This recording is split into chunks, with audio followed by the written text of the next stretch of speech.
There are 4 cups of whole almonds that have been lightly toasted in a 300-degree oven for about 20 minutes. Cool them and then grind them. So now these almonds are transferred from the baking sheet directly to a food processor. Buy blanched whole almonds for this. Grind these up until quite fine. Now this is going to get mixed with 4 cups of whole milk, 1.5 cups of water. We're making almond milk. 2 cinnamon sticks, 2 or 3 inches long, 1 cup of sugar. So bring this almost to a boil, and we have one that's already hot. So I'll just move this over here.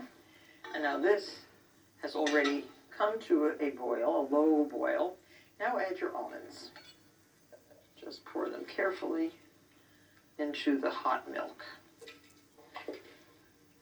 Stir them in. We want the almonds to steep in this hot sugar milk so that all the flavor of the almonds leaches out into the hot milk. Pour this into an 8-cup measure, cover well, and refrigerate for 24 hours.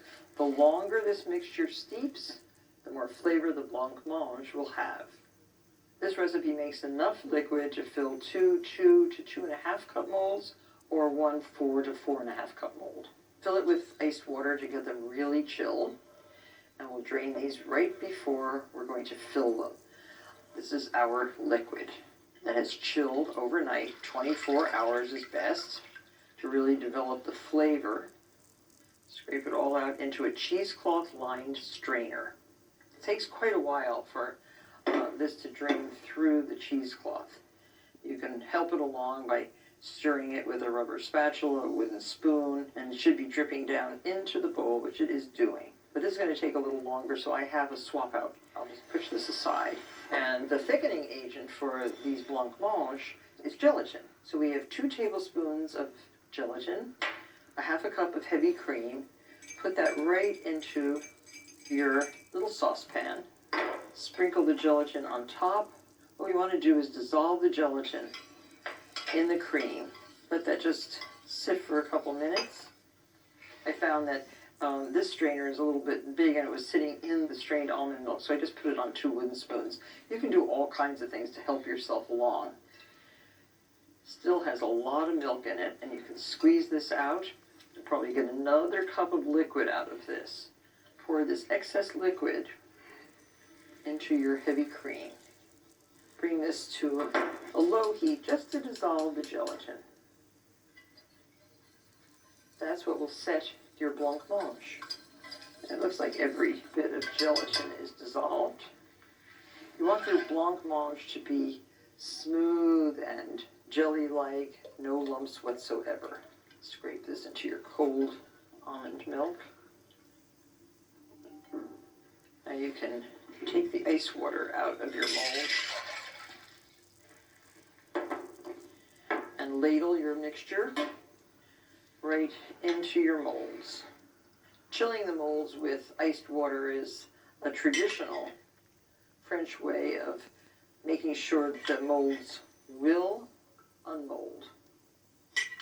Now these get wrapped with a piece of plastic wrap, pressing directly onto the surface, and then put into the refrigerator to chill, preferably overnight.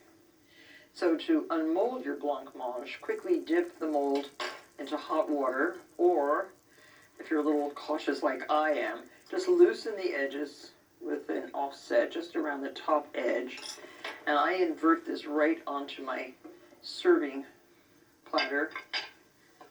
It's a pedestal with a little edge on it. I find that that's good for something like a blancmange. It might just pop down by itself, but put a very hot, ooh, this is like boiling hot, these rubber gloves, and just put this over the mold. This will help loosen the pudding. Perfection.